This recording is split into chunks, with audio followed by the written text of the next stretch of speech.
Ние се обративме до повеќе институции, се обративме до Министерството за внатрешни работи, се обративме и до премиерот, добивме некои информации дека го следа случајот, но еве јас јавно, навистина јавно, ќе ги повикам уште еднаш и господинот премиер Христијан Мицковски, и господинот министер за внатрешни работи Панче Тошковски, и министерот за правда Филков.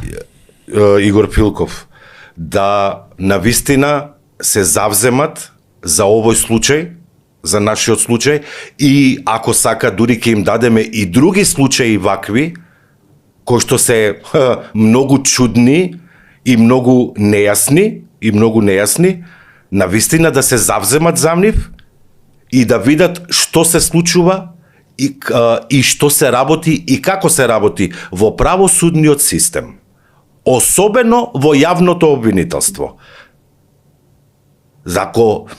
Не знам, ако сите обвинители, како нашата обвинителка, господјата Тања Трајчевска, ги водат постапките, не знам до каде ќе стигнеме. Не знам до каде ќе стигнеме. Ние веќе навистина сме подготвени да се обратиме и до јавниот правобранител, а понатаму веќе се обратиме и до висшето јавно обвинителство, па и до републичко јавно обвинителство. Ова веќе нема никаква смисла.